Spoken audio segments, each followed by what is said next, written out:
Assistant Attorney General for Civil Rights at the U.S. DOJ. Harmeet, great to have you back on. This actually, the FACE Act, this could potentially be, I think it is, a blatant violation of these people storming a church, a violation of the FACE Act.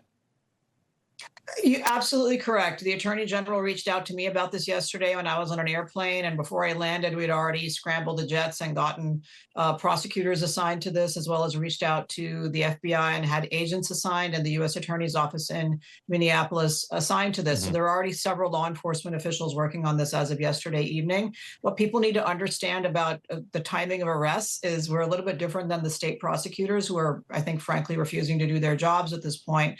I have to get federal judges to sign off on arrest warrants before I can arrest somebody. So today's a federal holiday, and if it weren't, we have, certain slow rolling of things we're doing there, but we will get there.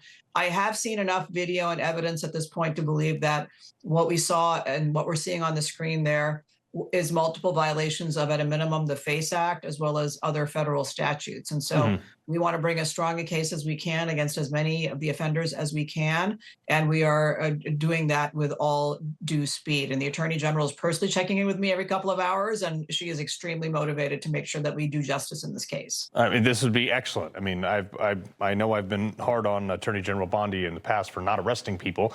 This would be a great start. The other thing is, this was used against people praying outside of abortion clinics under the last administration. So here's the thing that I run into. I know you're a 2A person, but that also comes with a great level of responsibility. Personally, me, if I was at church, I carry my gun virtually everywhere I go, anywhere that it's legal. If I was at church and I watched a bunch of protesters come in screaming at me, some of which may or may not have been carrying weapons, we know that people have been carrying these guns in the streets, as I was just talking about, I might be considering firing on one of them if they kick down the doors of my church. Where would the DOJ side if someone like me was in a position like that? Well, so first of all, it's complicated because there are state laws that apply as well. In some states, it's not legal to carry a firearm in a house of worship. I think we can debate the appropriateness of that. I'm with you. I'm a Second Amendment advocate. I'd love to be able to carry my firearms everywhere, and yet you can't. So what we have seen in the Jewish community is that because they have faced numerous threats like this, they have pretty deep security outside every major synagogue in any blue jurisdiction to prevent exactly that kind of thing from happening. And so there's a huge cost. We can't have this in the United States. We have to have it. I'm embarrassed by that. It is a shame that in Los Angeles and in New York, people have to pay for their own security outside a house of worship when there are police stations nearby you pay taxes for. So I would have to wait and see the scenario before I could weigh in on that. Right. Okay. Harmeet, the other thing, too, is Don Lemon, this guy, he goes into this church. He's like, I have a right to be here, blah, blah. The pastor's like, well, it's private property, and I'm telling you to leave. Roll this real quick. There's a Constitution and the First Amendment to freedom of speech and freedom to assemble and protest. We're here to worship. We're here to worship Jesus because that's the hope of these cities. This is unacceptable. It's shameful. What do you make of that, man? That is just ignorant on so many levels. You don't have a right to protest in somebody's house, and that was God's house.